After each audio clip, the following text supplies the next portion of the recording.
All right, Bigfoot Society, we have the privilege of talking to an old friend today, Mr. Aaron Deese, content producer from Small Town Monsters. And of course, you may know him as the author of the Texas Dogman Triangle. And I have the privilege of having one of the hardcover copies because I backed the Kickstarter last year. And this is such a good book. Oh my goodness. When I read through this, I was so proud of you, my dude. It's such a good book. Oh, thanks, man. That means a lot to me. Thank you. You played a big role in helping me to navigate this space and get to where I'm doing what I am right now. Thank you. Much appreciated. It makes me so happy to see how far you've gone. And not even to mention the amazing documentary counterpart with you and Shannon in it. And just to watch that, I was like, oh my goodness, it's so good. I know those guys. I know those guys. I know it. Aaron, you're an interesting interview because we mainly talk to people that have had Bigfoot encounters on this podcast, but your primary focus, I would say, is in Dogman, correct? Yeah. I guess at this point, I'm the Dogman guy. Yeah, I would say you're really one of the top Dogman guys. Oh, man, thank you. I don't know if I aspire to that. I don't know if I can claim that mantle yet, because there are a lot of people that have been in this field doing this research for a long time.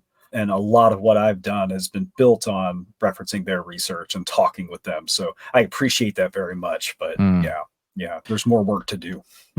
Are there any individuals that you look up to in, let's say, in the field of Dogman? Yeah, quite a few, man. The three Texas guys, Lyle Blackburn, Ken Gerhard, Nick Redfern, they don't focus specifically on Dogman stuff, but they did research on it years ago that kind of helped inspire me and that I jumped off of. And then people like Barton Nunnally, who've been looking into this stuff for a very long time. Martin Groves, who I've had the opportunity to become acquainted with recently. Awesome guy. Your interviews with him actually were early reference material for me in the book I'm writing right now. So fun little factoid there. Yeah. Gosh, I have a whole list of names and I'm going to forget half of them. Linda Godfrey, of course, the work that she did before she sadly passed away, we wouldn't be having this conversation without her, straight up. I'll say that for sure. There's a lot of people. Jody Cook, North American Dogman Research Project, great dude, have been doing this kind of work and documenting these reports and noticing for a long time that, hey, this doesn't sound like it's just Sasquatch. It sounds like there's something else going on here. So yeah, a lot of people to thank and look up to for sure. Absolutely. The Dogman community, it's so intensely into it. And I really admire them for that. But let's say you're chatting with someone, they don't really know everything you're into, and they hear you're the author of this book, the Texas Dogman Triangle. And they're like, I know what Texas is, but what's this Dogman character? What's your elevator pitch for what Dogman even is?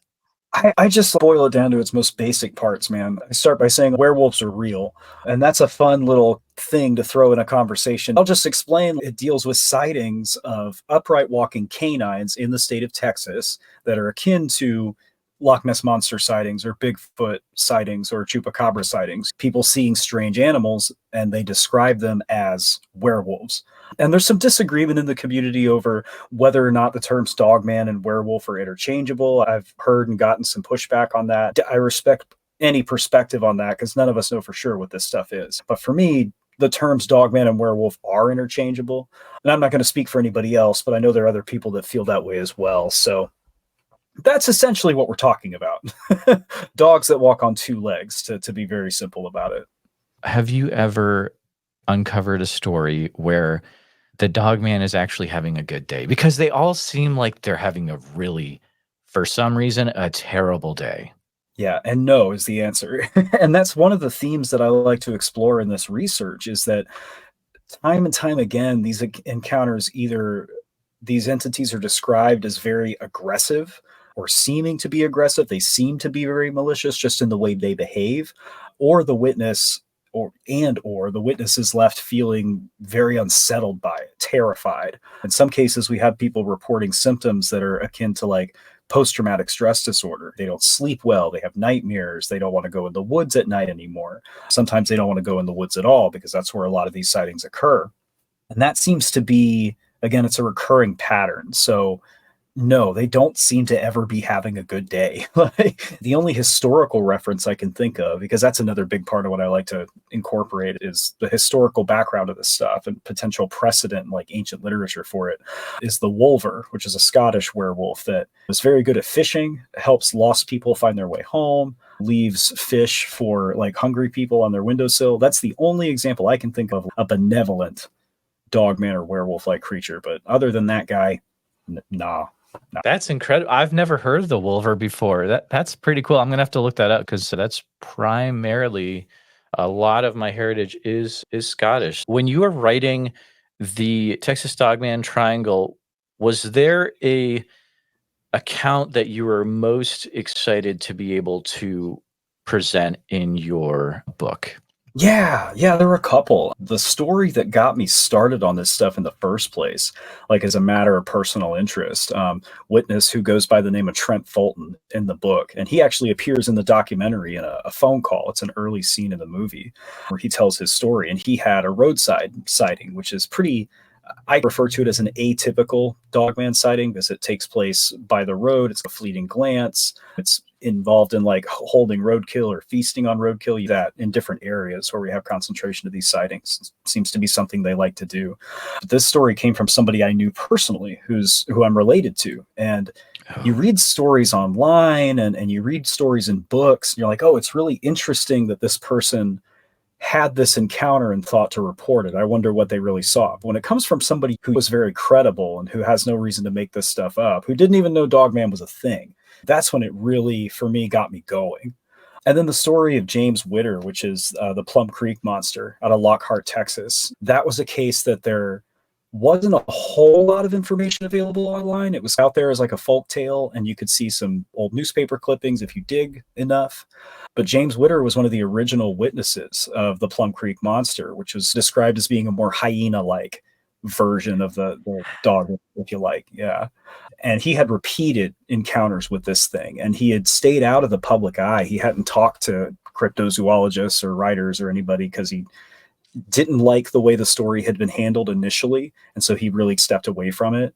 And it ended up being one of the most compelling interviews I did, not just on that film shoot, but for that book, to hear this gentleman who didn't have any motivation to try to cash in on this finally come forward and speak publicly and share all the details with us. That is something I'll always be grateful for. So those two in particular, there's a few I could go on, but those two always pop up in my head first. Yeah. Was there anything that was just too intense and it's almost like I don't even know how to deal with this?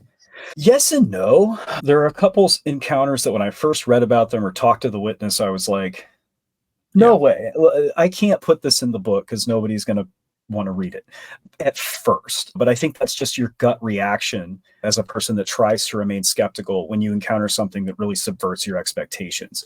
And in every case where I had that initial response to something where I was like, this is crazy, I would find precedent for it in other cases. There's a gentleman I talked to out of Dallas who has been dealing with these things on his property for, last I talked to him was a few months ago, but going on a couple of years now. And he had a couple encounters where he had opened fire on them at close range, got a very good look at them, knows that he made contact, and they got up and kept going. And when you first hear a story like that, you're like, it sounds like something out of a movie. There's no way this really happened. Not disbelieving the guy. I thought he was very credible when I spoke to him. He struck me as very credible, and I still believe he is to this day. Caveat everything I say with that. But then you read the story about the Vider werewolf, which took place back in the 80s, where the same thing happened. This thing was showing up on people's property, harassing their dogs, allegedly killed several of their dogs, tearing up window screens on the outside of the house. And the gentleman that lived there was Bobby Bussinger and his wife, Becky Bussinger. Bobby goes outside and opens fire on this thing with a 12 gauge from 10, 20 yards away, maybe, makes dead contact with it, and it keeps coming. And this was documented in newspapers well before the gentleman I spoke with in Dallas, who goes by John, well before his story was out there in the public eye. And he's spoken on podcasts a couple of times. I believe he was at the Dogman conference in Dallas recently, if I'm not mistaken. Really cool dude. I still keep in touch with him. Again, I do consider him to be very credible. But again, you first hear a story like that and you're like, this is crazy. But then there's other stories like that. So yes and no, I guess, is the answer. Gotcha. Here's a fun question. A while ago, there was the Man Wolf Files, and I think there's a new Yeah. season of that coming out, maybe. You'll have Yeah. to visit Crash Course Cryptozoology to find that out, listeners. But Yeah. there's a lot of videos that have been proven to be hoaxes for Dogman. Is there any evidence over the years? Bigfoot, we have our Patterson Gimlin film, which a lot of people will say that's the best evidence. Some people not. That's okay. In the Dogman field, are there any really good pieces of evidence that you hold to? I believe the answer is yes. Other than an overwhelming and growing table of eyewitness testimony from independent witnesses who many of which have no interest in the subject matter whatsoever. Jesse and Joe Doyle over at Hellbent Holler captured a thermal image last year before. I'm getting my dates mixed up because I'm excited to talk about this. That is extremely compelling. And if you haven't seen, it's been out in the public for a while. This isn't a spoiler, but if you go over to their YouTube channel, it's in their Werewolf Experiment series where you see a very striking thermal image of a tall bipedal creature with pointed ear, what appears to be, okay, it's when we're looking at thermal data and stuff, like it's always up for interpretation. That being said, what appears to be a very tall bipedal creature with elongated pointed ears, you can see what looks like an eye, and because they actually captured two images of it, and image one to image two, there are some like variations where it appears it shifted positions or maybe turned its head a little bit. I had the opportunity to visit the sighting of that location very recently. And I won't say too much more than that, but I will say just as a researcher, watching that YouTube video, interviewing Jesse and Joe and talking about what they experienced that night, and then visiting that location, I'm as convinced as I can be of anything that that's a solid piece of evidence. And what's cool about Hellbent Holler is they're not going to tell you, yeah, we saw a Dogman in the woods. When you talk to them about it, and again, this is on their podcast, it's on their YouTube channels. This isn't news that I'm bringing into the world. But when you talk to them about this stuff, they're very pragmatic and they're very scientific in the way they break it all down. And it's all possibilities. This is what we think we saw. This is what we experienced. This is what this image capture looks like. But who knows? Just a way to summarize it. So that's one that really gets me. Yes.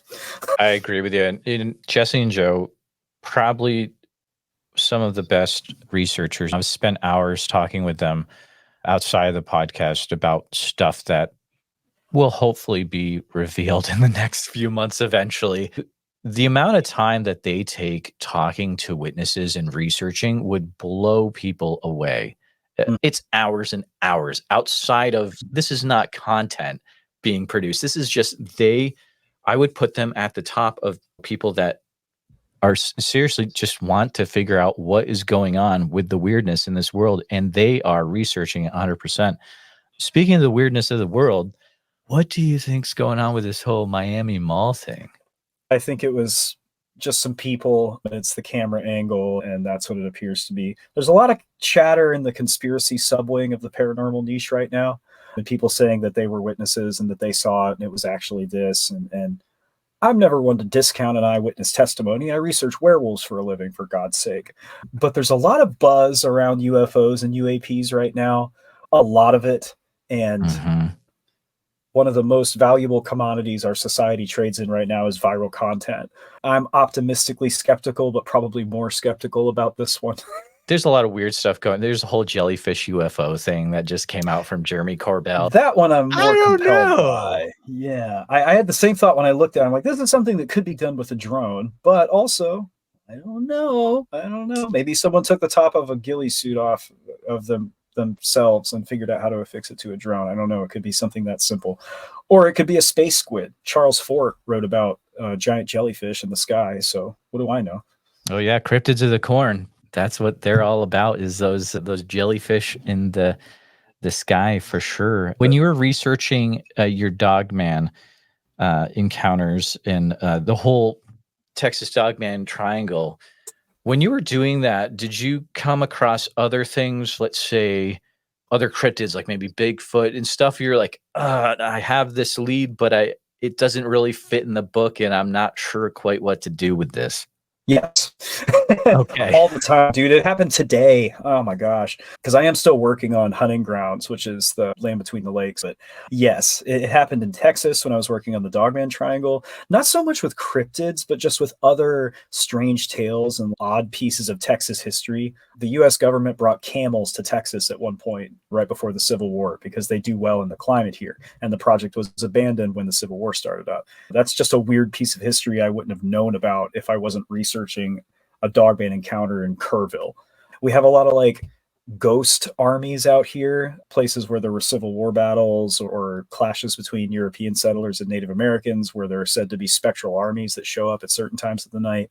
Just stuff I probably wouldn't have really looked into the way I did. With the land between the lakes, that's been a whole different animal. There's a lot of monsters out there that I encountered while researching Dogman stuff in that area. And I'm like, man, I want to revisit this later on and dig more into this thing, into that thing. So In the documentary itself, and there's a scene, I'm going to try to describe it the best I can. I believe it's in the Fort Worth area, or it's down in the southeast coast of Texas. You go out to this ranch, and it's a gentleman and two ladies, and they see, is it some? yes, that was Fort Sam Houston National Forest. What in the world just happened to my screen? Did you see that? Some balloons went across your screen. StreamYard. This happened the other day. I was on a business call with Adam over at Small Town Monsters, little name drop there, and a thumbs up appeared on his screen, like an emoji. Yeah, it's a Zoom up. thing. Thanks, StreamYard, really for weird. ruining my interview, you cool dudes. Okay, all right. That just totally wigged me out. Okay, so sorry. Down in the southeast coastal area of Texas, there was an interview you did with the documentary, and it felt like there was more to that story down there. That was Sam Houston National Forest, which is like northeast of Houston proper. Because we hit all the points of the triangle in that documentary. Like we went from Dallas to almost into San Antonio. We were in Canyon Lake, which is right on top of San Antonio, all the way over to Houston. So yeah, that was in the last leg of the journey there. Fun fact, my car broke down after we finished those interviews, and we were stranded there for an extra like hour and a half while those very nice people you saw in the movie helped us fix my car. Oh, that's incredible. Fun fact. Yeah, I don't think any of that was recorded. But yeah, that Sam Houston National Forest is a very strange place. We heard stories about like ghostly singing, orbs and ghost lights, chatter about UFO sightings. Bigfoot is huge down there. Like it's on my present bucket list to try to get Alex and Eli down there, and Seth. The more the better. Just get one of the guys who are doing these regular Bigfoot documentaries, try to get them into Sam Houston National Forest, because we were there for a few hours one afternoon, and we met with those great folks that you saw in the documentary, and just more than I could keep track of. Bigfoot is a daily thing. That is just something that people know about out there. Dogman is a daily thing. That's just something people know about out there. They don't see them every single day, but everyone who lives in that area, it seems, knows that they exist. Yeah, I would love to spend more time down there. Houston's the one like major city in Texas where I've never actually lived. Not the one, but of the big four, I haven't lived there, but I really want to spend some time down there. Speaking of Bigfoot, would you ever consider doing a project where you're just focused on Bigfoot, or you feel locked into this Dogman adventure? Yeah, right now I'm pretty locked in on the Dogman stuff. Like as I go and I'm finishing the present book, things are coming up that I'm like, I want to dig more into this, but there's not space for it here. So maybe a third book, maybe a series of podcasts. I don't know. I don't necessarily think there's an end in sight, but as far as everything I know right now, I can see how far I'd like to take that. So maybe after that, with Bigfoot stuff, man, there's so many people already doing so much great work in the Bigfoot world, like you, for example. Hey, whoa. I said it. You can decide if you want to edit it out, but I said it. I don't have anything that I could contribute to that would not be a rehash of what other people have already done. Sure. Like I did a couple Bigfoot-centric episodes for Hey Strangeness, and those were a lot of fun. Like we talked about Tom Slick, and we talked about hoaxes, and we talked about some Texas cases that I still think are underrepresented.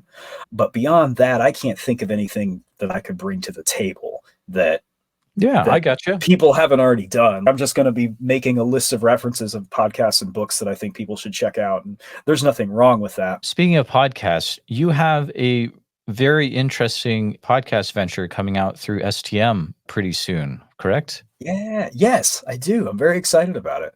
Very Can you excited about share it. anything about that, or is it kind of under Yes. wraps? No, yeah, I'm trying to think what I can say. Like what have we said on live streams and on social media? Because I know all that's safe. But no, the show's called House of Monsters, and it's going to be different from anything that we have on the Small Town Monsters Broadcasting Network presently. Right now, we're running The Lore, hosted by Heather Mosier, which I produce. Fantastic show. Definitely check it out. If you like Bigfoot Society, I believe you will also enjoy The Lore. Really, especially old school Bigfoot Society. Heather does a fantastic job of lining up guests and interviewing people, and she's somebody I draw a lot of inspiration from when I'm talking with witnesses and experts about different stuff. That's a fantastic show. And then also our Wednesday night, they're currently on Wednesday night live streams for Small Town Monsters. The after shows for our weekly YouTube releases, those are also podcasts. So we're running 2 interview centric kind of shows right now. This one is going to be a little more produced. I'm getting to experiment with like sound effects and background music more, and it's going to be more of an essay style presentation, like some of what I was doing for Hey Strangeness back in the day. So it's stuff I started experimenting with over there, but it's finding a home more on the STM network. I'm really excited about it. It's going to be fun. It's going to be fun. I'm excited to hear it in the future. That'll be a good time. When you first told me about it, I was like, "Oh, this sounds like a really good idea." What are your feelings, if any, about hyena sightings in North America current day? Yeah, this is a fun one. This is something that it kind of goes along with Dogman research, because how far into that do I want to go? Hyena is an attribute that you hear Hmm. often in these encounters. Not every time, and I couldn't give you a percentage, but like even recently talking to people in the land between the lakes, hyena came up a couple of times. Came up in Texas a lot. Linda Godfrey talked about it in some of her books. So it's definitely something that is out there. If you have enough money, you can buy any animal you want. I'm sure there are some limitations there. I don't know where you keep an elephant or an orca. It's not a secret. Take, for example, the hit documentary Tiger King. Like, you can buy any animal you want. So Sure. I think at least in some cases, when you have these phantom animal sightings, hyenas that aren't where they're supposed to be, big cats that are in places they aren't supposed to be, I think what we're seeing are specimens owned by private collectors who, of course, we're not going to find public records that they own these things because they bought them on the DL. I do think there's some of that. If we're talking about hyena like Dogman sightings, that's a whole nother dimension. But Yeah. yeah. So that's the thing, right? And I've mentioned it more than a few times before, but listeners, if you haven't heard, Cryptid of the Corns Hyena episode, it's really good. You should listen to it. It's talking about how some of the Dogman sightings could be hyenas that are elusively in the woods. Also, I've talked to a gentleman named Ryan Tremblay about he had pretty much a hyena like Dogman sighting out there in Arizona. So that leads me to ask, there are different ways that they don't all look the same. There are different kind of types of Dogman then? Yeah, I see this. I've seen this chart floating around online, and I've seen I different know. variations of it that are like the different types of Dogman. I think you shared it recently, Jeremiah, which Yeah, I I, did. I Yep. I use your channel to keep up with the stuff that's circulating, because there's so Thanks. many different places you can see it. It's good to have one spot where things are explained to me. But I do see this sometimes, and I get where it's coming from, because you do have varying descriptions. They don't all look the same. I don't hear tails brought up very often. It either seems like witnesses don't notice a tail, like it just doesn't pop into their field of view, or it's just not present. I've seen a couple where they're described as being like short bobcat style tails. I've only heard a couple where you hear of like a longer canine tail, like you would see on maybe a German Shepherd or a Labrador of some kind. Most of the descriptions I see of these things, the term German Shepherd comes up at some point. Wolf or German Shepherd or both. The overbearing, most prominent physical feature seems to be an elongated snout and pointed ears. And then just off the top of my head, right behind that, you hear a lot about illuminated or glowing eyes. Not always, but even when you're hearing descriptions of them being hyena-like, like maybe having a flatter snout, broader jaws, you're still hearing these pointed ears. So Mm. There are a few things that seem to be consistent in almost every case, but there are variations. Again, like the story I mentioned earlier that comes from somebody I know, he described it as looking like a razor's edge pit bull, which is a very thick, broad, muscular type of pit bull breed, which again, you hear other descriptions. I think a pit bull is on that chart that I mentioned a moment ago. Can you tell me anything about the Land Between the Lakes adventure that you had? Yeah, I can. We shared some behind the scenes photos on the STM account and on like our personal accounts. Yes, but basically what had happened was I had literally been all day trying to figure out how to concisely explain this because it's got a lot of moving parts and I didn't figure it out. So I'm just going to go for it. But in November of 2023, myself, Shannon LeGros, and the Small Town Monsters team went to the Land Between the Lakes.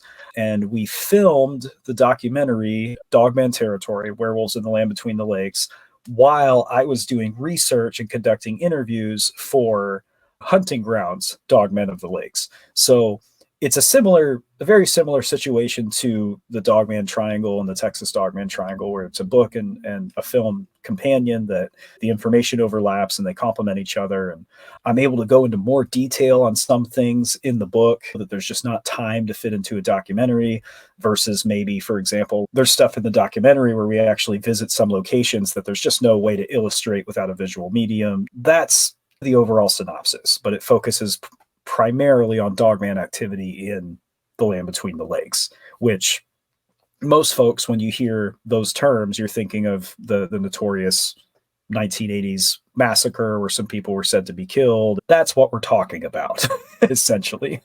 I was excited when you announced that there's going to be a book and a documentary about this area because it comes up in reference in my podcast every once in a while. And I'm like, man, there needs to be a reference for this besides having to go to different YouTube videos. There's just not, I don't know, unless maybe I just don't know about the resource that's already in print, but I haven't really found a lot. It's confusing because when you start reading into this case, and I found that very early on in just making preliminary notes for this book, there's a lot of information out there, but a lot of it is the same. And a lot of it is regurgitating what other people have already said, tracing an origin point for it and getting past that just regurgitation of the same story over and over again. That's part of the challenge. Something that's brought up a lot is that area is just weird as all get out. And it is creepy and people disappear and areas are shut down for certain reasons because people get attacked. Visiting that area, can you say, yeah, that's pretty solid? Or do you think some of that's blown out of proportion? It's definitely a weird place, dude. Right. I'll plant a flag on that any day of the week. I would compare it a lot to Sam Houston National Forest in that it's thousands and thousands of acres of government land that is protected where people live nearby, but people don't necessarily live in the thick of it. It's a very strange place. It has a very checkered and colorful history. It's like with regards to the Native Americans in the region, the European settlers in the region. Daniel Boone was there in the early days helping people settle. I found out, this is just an aside, but I found out I may have had relatives in that area when it was being established, and I'm still like researching that and figuring out if that's something I can include in my notes. But it's a very interesting area. Moving into the modern day, you have the formation of the Land Between the Lakes where they dammed the rivers and formed Lake Barkley and the Kentucky Lake. It's the largest inland peninsula in the United States. So even just historically, not even getting into the strange phenomena and stuff like that, it's a place that's like deeply saturated in history. In like people. There are over hundreds of cemeteries in the Land Between the Lakes. Some of them are underwater, some of them are abandoned. Not even touching on the Dogman sightings, which there are more than just the notorious massacre story. There are more. Absolutely. They've been talked. Some of them have been talked about on your show. Yeah, like there are definitely more. You have UFO sightings, some of which. There are some really notorious cases that are really hotly discussed in UFO and cryptozoology circles that are strikingly close to the Land Between the Lakes, just proximity wise, very close by. That's not a secret, but there are a couple of cases that I did not realize were within 30 miles of the Land Between the Lakes until I actually got out there. Yeah. For example, Kelly Hopkinsville, 33 miles or something like that from where we were Is it staying. really? It's I right there, dude. Oh Yeah, my goodness, it's that's right weird. there. And I knew that case was in Kentucky, but like maybe just coming from Texas where everything is so far apart from everything else, I didn't connect that was so Mhm. close by. There are tons of haunting stories, tons of ghost stories all over the place down there. There are whole books just written about ghost stories in Kentucky, and you'll find multiples that are in the Land Between the Lakes or right next door in one of its home counties. Deeply strange place. Yeah, just at a glance, not even digging too deeply, just talking to a couple Mhm. people. Deeply strange place. Oh, it's weird, man. Like, even just the interview I had with, Daryl Denton, he brought up some stuff that happened in that area. I was like, "I don't even know what to think of that, dude." And it wasn't even a Dogman thing, but it was just like, there's some weird stuff that goes on. Like, him and Martin Groves, they're cool dudes, man. Yeah, Yeah, I had so the cool. opportunity to talk with both of them recently. Both great guys. Yeah, I could probably write a few more books just getting leads from them and spending Mhm. an indeterminate number of hours chasing them down. Yeah, yeah. Oh, absolutely. Will you be able to put a solid yes or no on the Dogman Massacre? What I did get to do is talk to many of the researchers who've been very actively investigating it over the last few years, including actually going into the Land Between the Lakes, doing hard cryptozoological research, talking to Mm, witnesses who are from the area or know people from the area.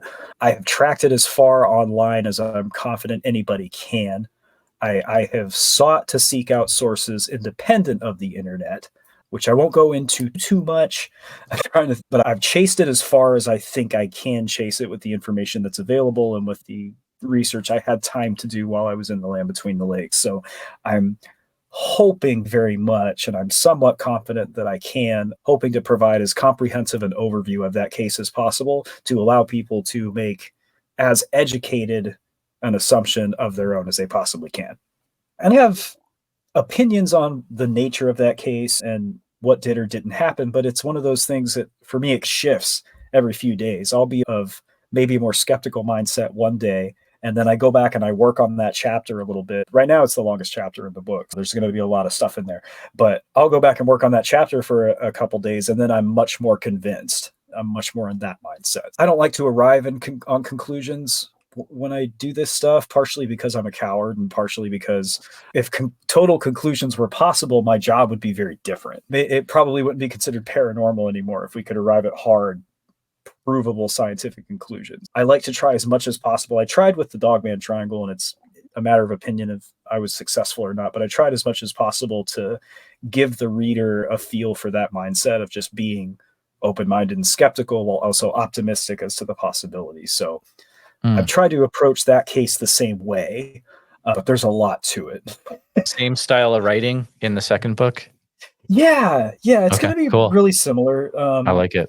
This one, the thing that's different about this one that I'm really enjoying being able to do is it's a collection of different cases and reports and eyewitness interviews.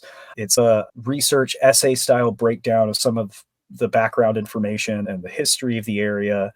I like going into, I mentioned this earlier, but I like going into history and ancient Mhm. literature and looking at ways in which what we're talking about now may have similarities to things that our ancestors were talking about. So there's some of that. So I guess some editorializing on my part. But then because I was taking notes for so much of this while we were on this trip, it's also got the reader gets to go on that trip. Like there are parts where I just write about what we were experiencing or where we were. And I don't want to give too much away, but it's also a travel log on my part in certain Oh, nice. sections. That's been fun to write because if you're trying to paint a picture for somebody and put them in your mindset, that's a very, or how you felt when you were in the woods or something like that, for example, that's very different from researching a Dogman encounter that took place in the 80s that maybe did or did not happen. Those are just two very different styles of writing. So it's been fun to explore that a little bit. And I don't think that's a spoiler because in the behind the scenes pictures that we posted while we were out there, I'm in the background taking notes and stuff. I don't, that's not a spoiler, but it is different in that way because when I wrote the Dogman Triangle, I was primarily writing about places I'd already been. A Mm, lot of them were places I had lived or lived near. So there wasn't really an element of going and exploring those locations and visiting those areas because I had already done that. This was very different because I had never really spent time in Kentucky or Tennessee other than a few trips. Definitely never spent time in the land between the lakes. Rather than pretend I knew what I was talking about when I didn't, I figure I'll just be honest about it. Nice. I went here for the first time. This is what I saw. Are we going to be able to get a hardcover copy of the second book? Because I really like the hardcover. That was revealed this week, yesterday, I believe. Yes, as a Kickstarter reward. So we haven't announced the tiers yet. Nice. And what all of the rewards will be. We do have some more really exciting announcements coming up.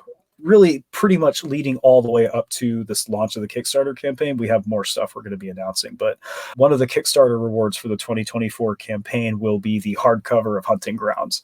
Yes. That's awesome. Yes. That was my favorite thing I got from the Kickstarter last year was, thanks, to be honest, I really liked getting that hardcover book. It's crazy to think that is already almost upon us. That's what, next month? Yeah, February 1st, the live launch stream party will be launching at 7 p.m. EST, which is the same time that the campaign itself goes live, I believe. If you follow the link in any of the Small Town Monsters social accounts, except for Instagram. Instagram doesn't let me share links, but any of the other Small Town Monsters pages, just in general, like it doesn't format the link so you can click on it. It's a whole mess.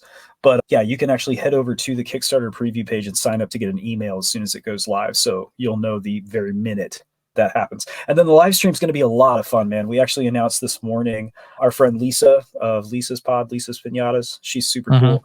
She has made some super neat custom stainless steel tumblers with just Small Town Monster stuff on them. I think there's 5 or 6 of them. So we're going to be giving those away during Mark Maskey's trivia hour. If you've been to those live streams, Mark Maskey brings those deep cut trivia questions. It really does. Fun. Oh yeah. Yeah.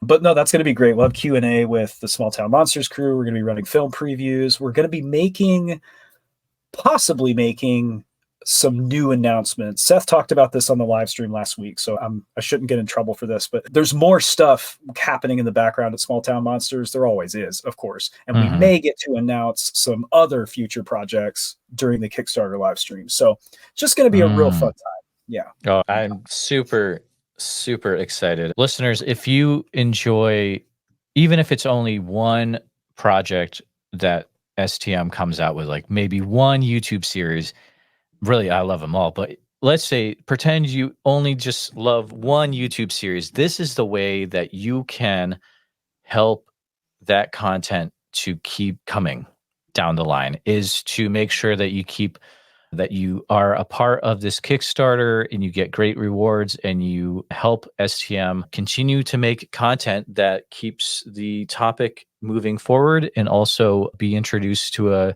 whole new generation. I think that it's not out of the realm of reason to say that it's this generation's In Search of or Monster Quest. STM is responsible for a lot of the newer generation coming up being introduced to things like Bigfoot, Dogman, through all the content that you guys are putting on everywhere, like YouTube, TikTok, Tubi now. It's all over the place. So hats off to you guys. Oh, thanks, man. Thank you. I was a fan long before I met. And if you go back to the very first interview I did with you, I probably spent 10 minutes talking about how great I think Small Town Monsters is. No, to get to actually be a part of that and say we instead of them when I'm talking about this stuff, it's a rush, dude. So no, thank you. How has that experience been, being able to be on the inside? I know that it was interesting for me. I used to be a big time Apple fanboy, and then I worked for the company for about 6 years. How is that, being able to be on the inside?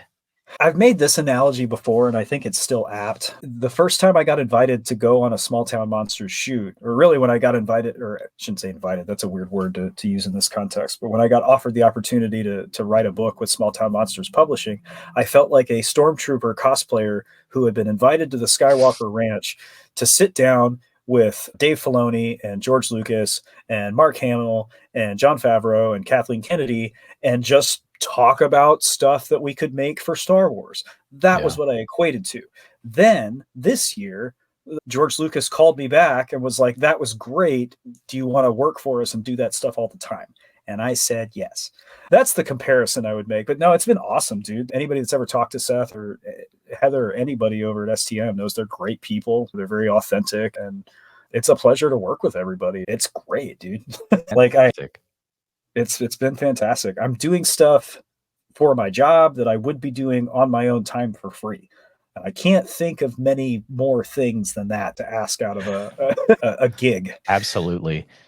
I for one am very excited for when the Land Between the Lakes book comes out, because you had asked me some questions in prep for this book as well, and the questions that you asked me, I was like, I'd never really thought of that before, and I'm really interested to see where he takes that. Thank you for that. I'm curious to see where you take it. It's going to be fun, man. Yeah. Like, same with Dogman Triangle. Shannon LeGros, of course, was along for this one.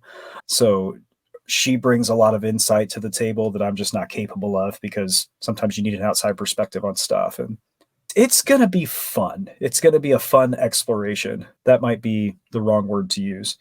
I hope that it will be a well-informed and well-researched exploration, but yeah, no, it's going to be fun. That's awesome. Dude, Aaron, it has been such a pleasure chatting with you again. I'm looking forward to, hopefully, it sounds like you will be at Monster Fest too, I would imagine. So, oh, yes. I will hope to see you there. But can you remind my listeners how they can keep up to date best with what you are doing? Yeah, absolutely. So I manage the Small Town Monsters social media accounts, and most of the stuff I do right now is posted over there once it's fit for public consumption. Definitely check that out. The Wednesday night STM live streams are over on the Small Town Monsters YouTube channel. We take audience questions. We try to do as much interaction as possible. So come hang out with us over there. My personal Instagram for this stuff is hey_strangeness. It's chilling right now. It's there, but it's not updated as often as it used to be, but those are the places I hang out. Yeah. What if people have a Dogman encounter or sighting and they would like to share it with you? What would be the best way to contact you? Oh, yeah. There are a couple. Probably the best way would be my personal Instagram. So, hey_strangeness. Shoot me a DM. If I don't get back to you right away, maybe just comment on something and be like, I sent you a DM. You can contact us, anybody at Small Town Monsters, through the Small Town Monsters social media. We do have an email address. Contact us at smalltownmonsters.com just for any general questions. I've had a couple people reach out through that email address that had encounters that they wanted to share. You're welcome to do that as well. But yeah, Small Town Monsters is on all the social media platforms. So whichever one you prefer to use, you're welcome to hit us up over there. Awesome. Thanks again for coming on, Aaron. Thank you, man. It's been an honor.